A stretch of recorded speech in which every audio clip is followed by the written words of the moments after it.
Picture this. A bench in London, 1905. A young man with a German accent leans over a watch movement so small it could hide behind a coin, and he does something that, to every craftsman around him, looks like madness. He's not adjusting the gears. He's not polishing the case.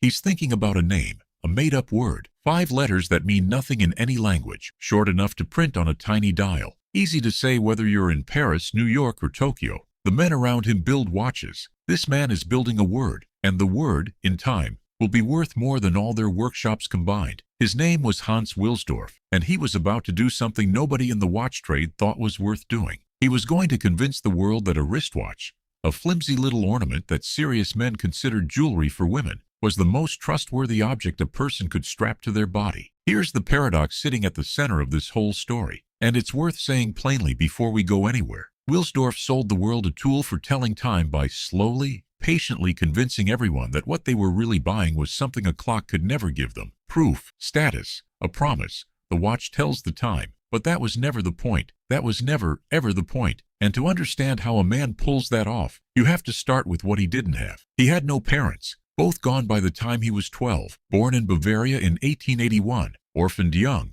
packed off to boarding school by relatives who, in a move that sounds cruel, but turned out to be the making of him, sold off his late father's business and used the money to give him an education. So picture a boy who learns early, brutally early, that nobody is going to hand you an identity, the family name, the family trade, the safety of belonging, all of it dissolved before he was a teenager. If you want to know who you are in this world, you build it yourself, from scratch, from nothing. He learned that lesson in a cold dormitory before he ever learned what a balance spring was. And here's the part that I find genuinely strange, almost poetic. A man who lost his own name as a boy would grow up to invent a name so powerful that kings, explorers, and movie stars would pay fortunes to wear it. Think about that. The orphan who had no name to inherit decided to manufacture one and then make it immortal. He drifted into the watch world the way a lot of people drift into the thing that defines them, sideways, by accident, through a job. He ended up in La Chaux de Fonds, the watchmaking heart of Switzerland, working as a clerk for a firm that dealt in timepieces. And this is where the system of thinking that runs through his entire life first shows itself. Because Wilsdorf wasn't a watchmaker. He never sat and assembled movements by hand for a living. He was something rarer and, it turned out,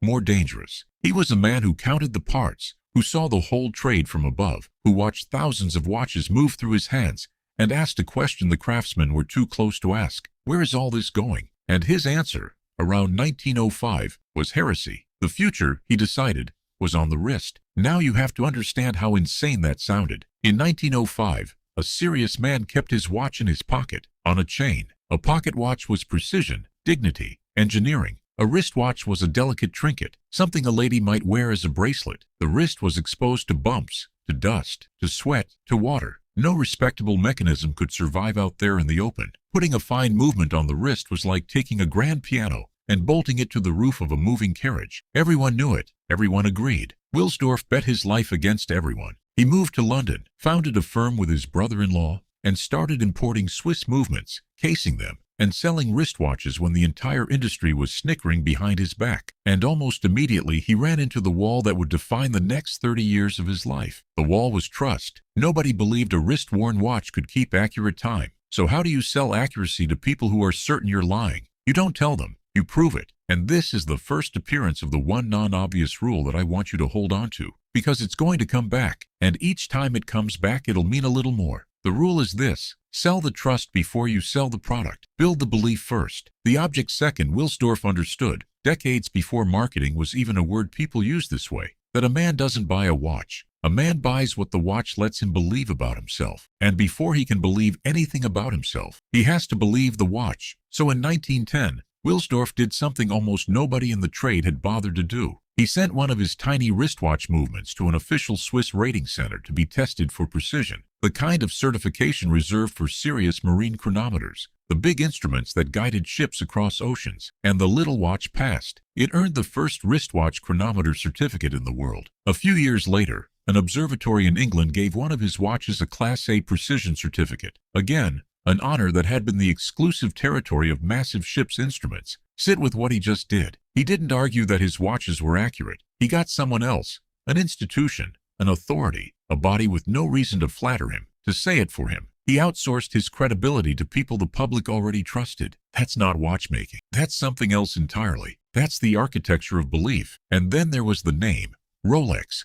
He registered it in 1908, and the story he liked to tell was that the word came to him almost like a whisper, riding on the top deck of a horse-drawn omnibus in London. Maybe that's a myth too, and we'll come back to how much of this man's genius lived in myths. But the logic behind the name is pure Wilsdorf. He wanted a word that was short, so it would fit on the smallest dial. He wanted a word that sounded the same in every language, so it would travel. He wanted a word that, in some way, echoed the soft tick of a watch being wound. And this is the deep part. He wanted his own name off the product entirely. Because Wilsdorf and Davis sounds like two guys in a workshop. Rolex sounds like it came from somewhere beyond people. It sounds like a machine that makes machines. The orphan erased himself and replaced himself with something that sounded eternal. The other watchmakers thought putting a brand name on the dial was vulgar, cheap, beneath the dignity of the craft. Wilsdorf thought it was everything. And here we are, more than a century later, and you can name that brand, but you can't name the firms of the men who laughed at him. That's not an accident. That's the whole trick. Now, if you're finding this as fascinating as I do, this slow, patient construction of belief out of thin air, do me a favor and subscribe.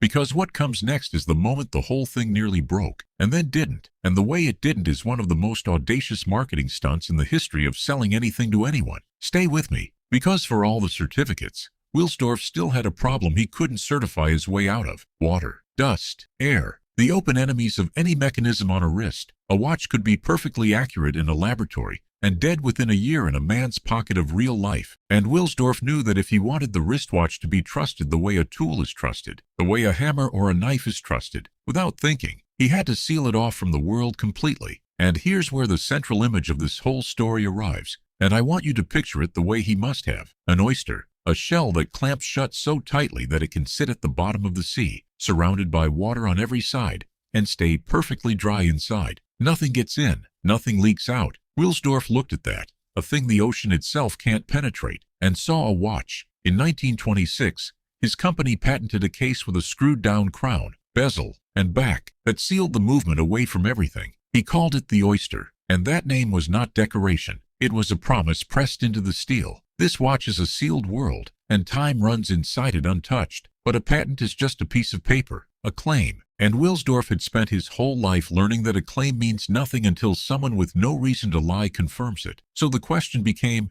how do you prove a watch is waterproof to a public that has been lied to by every salesman who ever lived? You can't just say it. You have to do something insane. October 1927, a young typist named Mercedes Gleitze sets out to swim the English Channel, that gray, freezing, brutal stretch of water that breaks strong swimmers in half. And on her wrist, Wilsdorf has strapped one of his Oyster watches. Not in a box, not in a pocket. On her wrist, in the open sea, for hour after hour after hour in water cold enough to kill. She swims. The watch goes under with her again and again, dragged through salt and cold and pressure. And when she finally comes out, exhausted, half frozen, the swim itself a grueling test of a human body, the watch is still ticking, still keeping perfect time. And here is the genius, the part that separates Wilsdorf from every other man who ever made a good product. He did not whisper about this to a few dealers. The very next month he bought the entire front page of a major London newspaper, the whole front page, to announce that the Oyster had crossed the channel and survived. He turned a swimmer's triumph into the watch's triumph. He invented in that single stroke something we now swim in every single day without noticing.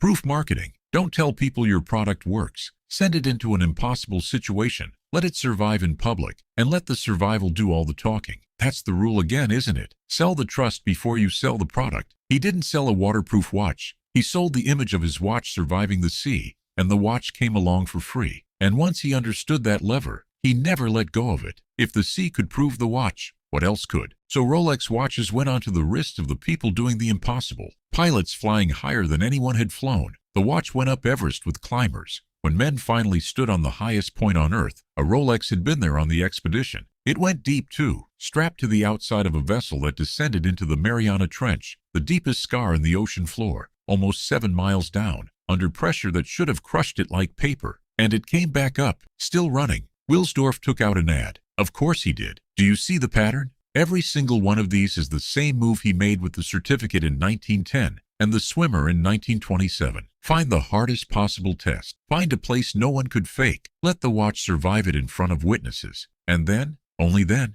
let the world watch it survive. He wasn't selling to the climber or the diver or the pilot. There aren't enough of them to build an empire. He was selling to the man in the city, sitting at his desk, who would never climb anything taller than a staircase, but who could now strap onto his wrist the exact same object that conquered the mountain. The watch became a way for an ordinary person to touch the extraordinary, to borrow a little of that survival. And the crown, that little 5-pointed crown on the dial. Think about what an audacious thing that is. A crown is the symbol of kings, of people born into a status no money can buy. And Wilsdorf put it on a manufactured object that anyone with enough money could own. He was selling royalty to commoners, manufactured nobility for the rising middle class. Wear this, and you carry a crown, not by blood but by purchase. It's almost absurd when you say it out loud, and it worked so completely that we stopped noticing the absurdity at all. But I promised you I wouldn't just glorify this man, and I won't, because the most honest part of this story is also the most uncomfortable. And here's the part nobody talks about. The same genius that built trust also learned to manufacture longing. Because once a brand becomes a symbol of having arrived, the cruelest and most effective thing you can do is make it hard to get. And the modern company that grew from Wilsdorf's foundation understood this with chilling precision.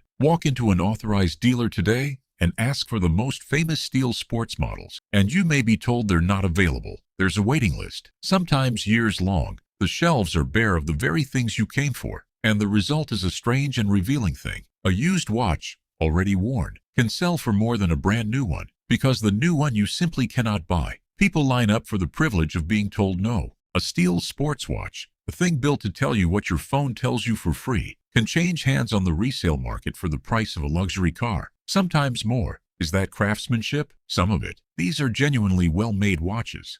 But let's be honest with each other. A steel watch is not rare the way a diamond is rare. The scarcity is engineered. The desire is, to a real degree, manufactured. The waiting list isn't a side effect. It's the product. And the uncomfortable truth Wilsdorf's whole life points towards is this. When you sell the trust and the meaning before the object, eventually the meaning becomes the thing people are paying for, and the object is almost an afterthought. A vintage version of one model once sold at auction for over $17 million. $17 million for a device whose original job, telling you the time, is now done, perfectly and for free, by the slab of glass in everyone's pocket. I'm not telling you that to make you sneer at it. I'm telling you because it's the completion of the rule. Sell the trust before the product. Build the myth before the market. And you reach a point where the myth is so large that the product disappears inside it. The watch survived the channel, and in surviving, it stopped being a watch at all and became a story you could wear. Now here's where the man himself does the most surprising thing of all.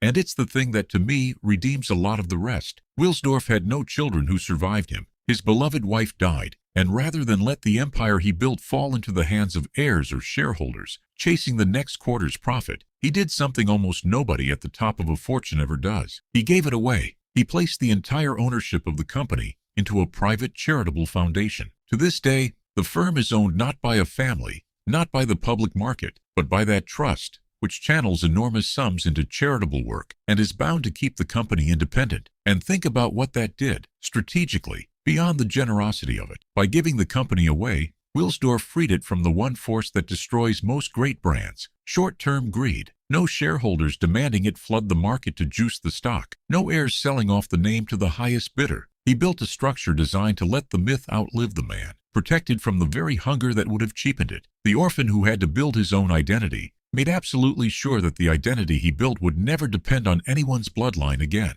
not even his own. He sealed the company shut the way the Oyster seals shut. Nothing gets in, nothing leaks out. Time runs inside it, untouched. Before we wrap this up, drop a comment and tell me, when you see that crown on someone's wrist, what's the first thing you assume about them? Be honest, because whatever that assumption is, that's the thing Wilsdorf actually built, not the watch, the assumption. So let's sit with the real objection, the one a sharp person raises right about now. Isn't this all just an overpriced status symbol? Isn't the precision meaningless when a cheap quartz watch, or a phone, keeps better time than any mechanical movement ever could? And the answer is yes. Yes, on the pure function. It's true. The quartz crisis in the 1970s nearly killed the entire Swiss mechanical industry, precisely because cheap, battery-powered watches were more accurate than anything Wilsdorf's craftsmen could build by hand. By the cold logic of telling time, the mechanical luxury watch should be extinct, and yet it isn't. It thrived. Why? Because Wilsdorf never actually sold accuracy. He sold trust and meaning,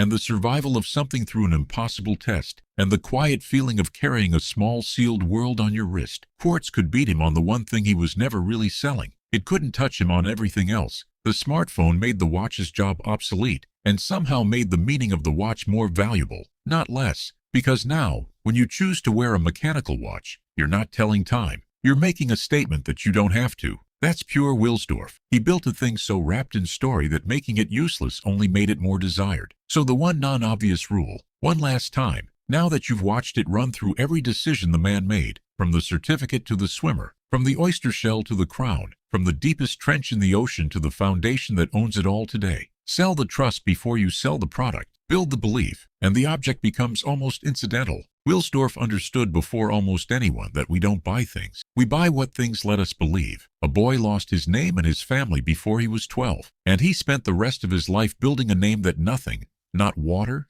not pressure, not death, not even time itself, could take away. He proved his watches could survive the deepest ocean. The deeper trick was that he made them survive us, our doubt, our cynicism, our smartphones, our certainty that it's all just marketing. So the next time you see that little crown ticking on a wrist, ask yourself the question Wilsdorf spent his whole, strange, brilliant life answering. When we buy a watch, we don't need that note to tell a time we already know. What is it really that we think we're buying? And are we sure it isn't worth it?